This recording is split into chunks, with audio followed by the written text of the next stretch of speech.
Our lesson for today about factoring the greatest common monomial factor. So what is factoring? Is the process of finding the factors of an expression, which is the reverse process of multiplication. Okay, before we proceed, let's recall what is prime number. A prime number is a number greater than 1 which has only two positive factors, 1 and itself. Pag sinabi nating prime number, hindi na natin siya maipa-factor pa maliban sa 1 at saka kung ano yung number na yun. Okay, so number 1 example, factor 12x cubed y raised to 5 minus 20x raised to 5 y squared z. Step number 1, find the greatest common factor of the numerical coefficients. Next, get the prime factors of the numerical coefficients. Okay, for 12 we have 2 times 2 times 3. And the factor of 20 is 2 times 2 times 5. And then we're going to find the common. Okay, the common factors are 2 and 2. Then we're going to multiply 2 times 2 equals 4.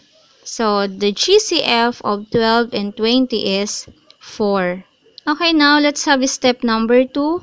Find the variable with the least exponent that appears in each term of the polynomial. So, ibig sabihin, hanapin natin yung variable na may pinakamaliit na exponent. Okay? So, since x and y are both common to all terms, so ibig sabihin, parehong may x at saka y yung dalawang terms, and 3 is the smallest exponent for x, 2 is the smallest exponent for y, thus x cubed and y squared is the GCF of the variables.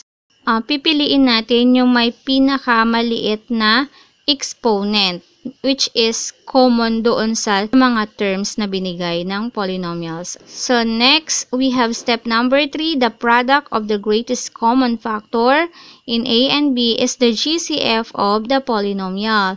So hence, the 4x cubed y squared is the GCF of 12x cubed y raised to 5 minus 20x raised to 5 y squared z. Again, the GCF is 4x cubed y squared. Okay, step number 4. To completely factor the given polynomial, divide the polynomial by its GCF. The resulting quotient is the other factor. Okay, so we have 12x cubed y raised to 5 minus 20x raised to 5 y squared z. Then GCF is 4x cubed y squared. And then i-divide natin yung polynomial, which is the given, divided by the GCF, which is 4x cubed y squared. Okay, to find the quotient, 12 divided by 4 is 3. X cubed divided by x cubed. Pag nagdi-divide tayo, nagsusubtract tayo ng exponent. So, 3 minus 3 is 0. So, any number na naka-raise to 0 is equal to 1. Or we can cancel x cubed. Next, y raised to 5 divided by y squared. 5 minus 2 is 3. Therefore, we have 3y cubed. Next term, we have negative 20 divided by 4. The answer is negative 5. Then x raised to 5 divided by x cubed, subtract their exponent. 5 minus 3 is 2. Then y squared divided by y squared. So 2 minus 2 is 0. So we can cancel y squared. And then we have z. So the quotient now is 3y cubed minus 5x squared z. So the factored form is 4x cubed y squared times 3y cubed minus 5x squared z. Okay, to check our answer, we simply multiply the factored form. Okay, so 4x cubed y squared times 3y cubed, it is equal to 12x cubed y raised to 5. 4x cubed y squared times negative 5x squared z, the answer is negative 20x raised to 5 y squared z. Okay, pag nagmumultiply tayo, ina-add natin yung exponent. Okay, next, let's have an example number 2. Factor 8x squared plus 16x. Okay, so let's have another technique to find the GCF. Okay, first, you're going to factor the first term, 8x squared. So that is 2 times 2 times 2 times x times x. Okay, with prime numbers. Next, 16x, factor with prime numbers. We have 2 times 2 times 2 times 2 times x. Okay, then find the common. We have 2. Next, another 2. Then we have another 2. And then another common is x. So, therefore, we have 2 times 2 times 2 times x. We're going to multiply. 2 times 2 equals 4 times 2 equals 8 times x is 8x. Therefore, our GCF here is 8x. Again, the GCF is 8x. Then, the given polynomial is 8x squared plus 16x. The GCF is 8x.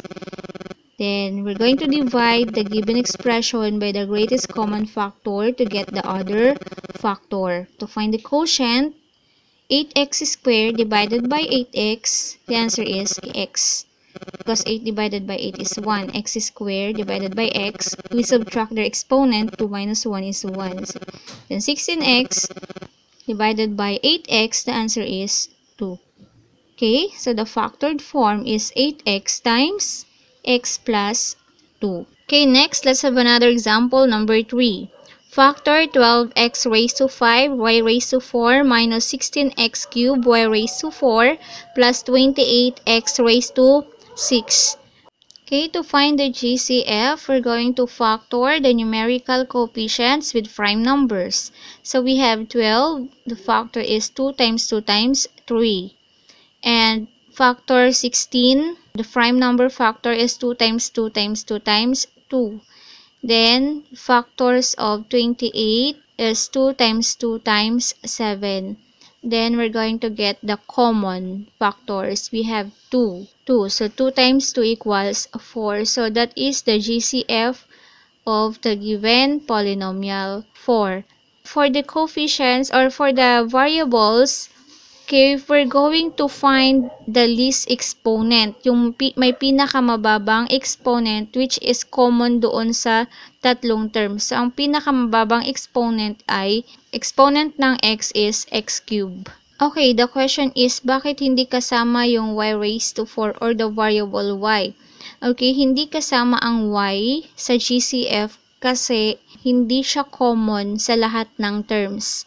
Common lang siya sa first and second terms. But the third is walang y na variable. So, that's why ang GCF lang natin is 4x cubed. And to find the other factor, i-divide lang natin yung given polynomials natin sa GCF. So, 12 divided by 4 equals 3. X raised to 5 divided by x cubed is x squared. Iso-subtract lang natin yung exponent. 5 minus 3 is 2. Then, we have y raised to 4. So, note that yung natirang hindi common kanina, which is 3. Yun yung nasa other factor natin. Okay, next, negative 16 divided by 4. The answer is negative 4. And x cubed divided by x cubed, subtract the exponent. 3 minus 3 is 0. Okay, so we can cancel x cubed. And then, now we have y raised to 4. Okay, note na yung natirang factor kanina na hindi common, which is 2 times 2 is 4. 28 divided by 4 is 7. X raised to 6 divided by x cubed is x raised to 3. So, subtract the exponent. 6 minus 3 is 3. Okay, and note that the other factor is 7. Again, the factor of 12, to factor 12x raised to 5 y raised to 4 minus 16x cubed y raised to 4 plus 28x raised to 6. The GCF is 4x cubed. And the other factor is 3x squared y raised to 4 minus 4y raised to 4 plus 7x cubed. The factored form is 4x cubed times 3x squared y raised to 4 minus 4y raised to 4 plus 7x cubed. This is for your activity. Factor the following polynomials. We have number 1, 6m plus 8. Number 2, 27d raised to 4t raised to 6 minus 9d squared t raised to 5 plus 15d raised to 3t squared.